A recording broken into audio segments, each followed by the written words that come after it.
Assalamualaikum warahmatullahi wabarakatuh. Perkenalkan, saya Islah Hakim Nur, NIM 2010-110045 dari kelas PAIB semester 3. Di sini saya akan mempresentasikan salah satu tema yang ada pada mata kuliah Sejarah Pendidikan Islam yang berjudul Pendekatan Sejarah dalam Studi Islam dalam Sejarah Periode Nabi. Yang pertama, pendekatan sejarah secara umum. Definisi sejarah secara etimologi adalah merujuk pada kata tarikh, ketentuan waktu, dan history, the past experience of mankind, dengan arti pengalaman masa lalu. Dalam definisi terminologi, sejarah diartikan sebagai kejadian dan peristiwa yang benar-benar terjadi pada masa lampau, pengetahuan atau uraian tentang peristiwa dan kejadian yang benar-benar terjadi pada masa lampau. Definisi ini menegaskan bahwa sejarah itu haruslah fakta dan bukan rekayasa. Pendekatan sejarah menjadi sangat penting untuk selalu digunakan dalam sebuah metodologi Islam karena sejarah masa lalu menjadi ibrah pelajaran faktual yang pernah ada. Sebagai bahan evaluasi yang dicari nilai-nilai positif dan negatifnya untuk digunakan masa kini dan masa depan. B. Pendekatan sejarah studi Islam pada masa periode Nabi. Yang pertama, periode Mekah.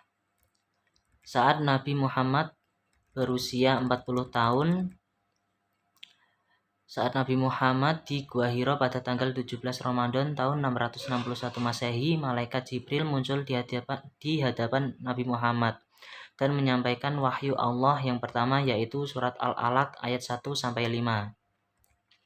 Ayat-ayat ini belum memerintahkan Nabi Muhammad SAW menyeru manusia kepada suatu agama dan belum pula memberitahukan kepadanya bahwa Nabi adalah utusan Allah. Beberapa lama Jibril tidak muncul lagi setelah turunnya wahyu yang pertama ini. Dalam keadaan menanti itulah turun wahyu yang membawa perintah kepada Nabi Muhammad. Wahyu itu berbunyi, Hai orang yang berselimut, bangun dan beri ingatlah. Hendaklah engkau besarkan Tuhanmu dan bersihkanlah pakaianmu. Tinggalkanlah perbuatan dosa dan janganlah engkau memberi dengan maksud memperoleh balasan yang lebih banyak dan untuk memenuhi perintah Tuhanmu. Bersabarlah. Surat Al-Mudaththir ayat 1-7. Dengan turunnya wahyu itu, Nabi Muhammad SAW mulai melakukan dakwah. Langkah pertama yang dilakukan Nabi Muhammad adalah dakwah secara sembunyi-sembunyi di lingkungan keluarga terdekat dan di kalangan sahabat-sahabatnya. Terdapat dalam firman Allah dalam surat Asy-Syura ayat 214. Dan berilah peringatan kepada kerabat-kerabatmu Muhammad yang terdekat.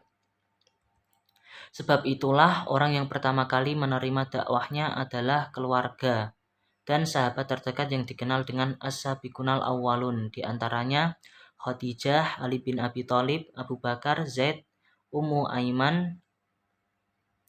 Lalu Abu Bakar berhasil mengislamkan beberapa teman dekatnya seperti Utsman bin Affan, Zubair bin Awam, Abdurrahman bin Auf, Sa'ad bin Abi Waqqas, Tolah bin Ubaidillah, dan Al-Arqam bin Abi Al-Arqam.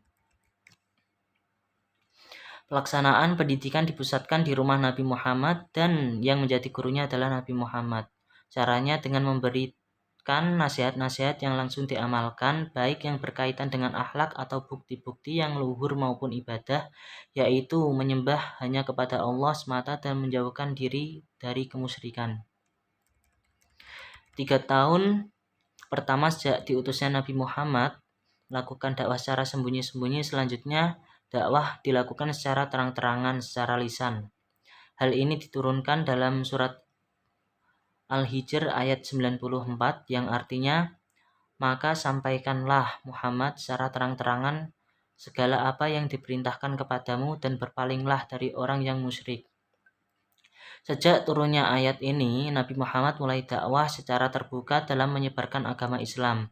Setelah perintah Allah ini sampai kepada Rasulullah, maka beliau mulai menyeru dan mengajak seluruh lapisan masyarakat untuk masuk Islam, baik kelas bangsawan, hamba sahaya, maupun para pedagang. Adapun metode yang dilakukan Nabi dalam dakwah secara terang-terangan adalah: pertama, mengundang Bani Abdul Muthalib ke rumahnya dan menjelaskan bahwa dia telah diutus oleh Allah. Kedua, undangan terbuka kepada seluruh masyarakat Quraisy di Bukit Sofa. Nabi ingin melihat bagaimana pandangan masyarakat Quraisy terhadap kepribadian beliau. Masyarakat Quraisy sepakat bahwa beliau adalah orang yang tak pernah berdusta. Setelah itu, beliau mengumumkan kenabiannya. Yang ketiga, Muhammad SAW memproklamirkan keesaan Tuhan dan mengajarkan kesatuan dan bersamaan antara manusia.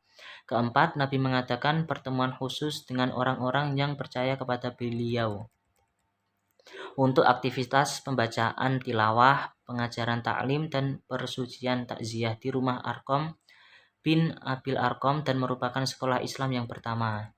Yang kelima, beberapa pengikut Nabi meninggalkan Mekah dan mencari perlindungan atau mengungsi ke Ethiopia, sebuah negeri di seberang Laut Merah. Ditetapkannya Ethiopia sebagai tempat pengungsian karena Raja Negus Najasyi yang berkuasa di negeri itu dikenal sebagai orang yang adil, lapang hati, dan suka menerima tamu.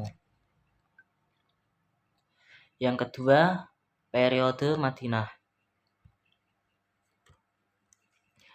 Rasulullah banyak melakukan hal di Madinah. Yang pertama yaitu membangun masjid.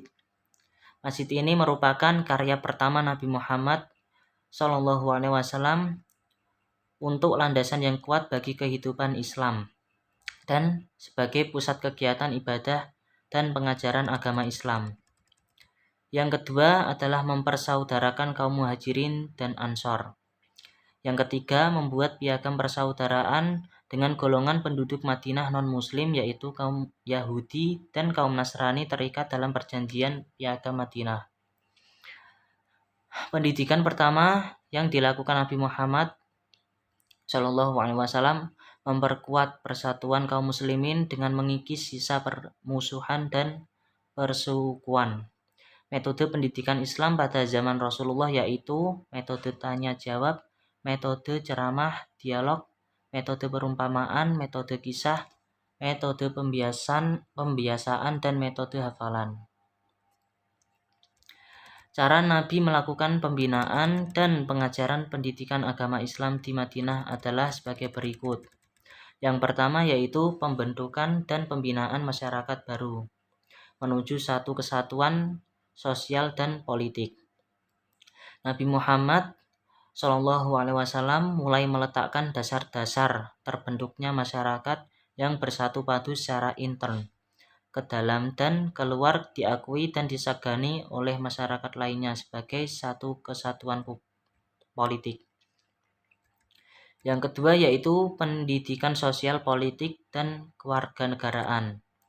Materi pendidikan sosial dan kewarganegaraan Islam pada masa itu adalah pokok-pokok pikiran yang terkandung dalam konstitusi Madinah, yang dalam prakteknya diperinci lebih lanjut dan disempurnakan dengan ayat-ayat yang turun selama periode Madinah.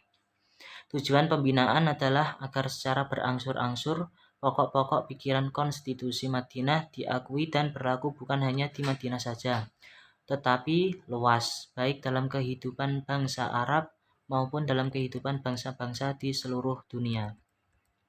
Yang ketiga yaitu pendidikan anak dalam Islam. Dalam Islam, anak merupakan pewaris ajaran Islam yang dikembangkan oleh Nabi Muhammad, dan generasi muda muslimlah yang akan melanjutkan misi menyampaikan Islam ke seluruh penjuru dunia. Oleh karenanya, banyak peringatan-peringatan dalam Al-Quran berkaitan dengan itu. Sekian yang bisa saya sampaikan, kurang lebihnya saya mohon maaf. Wassalamualaikum warahmatullahi wabarakatuh.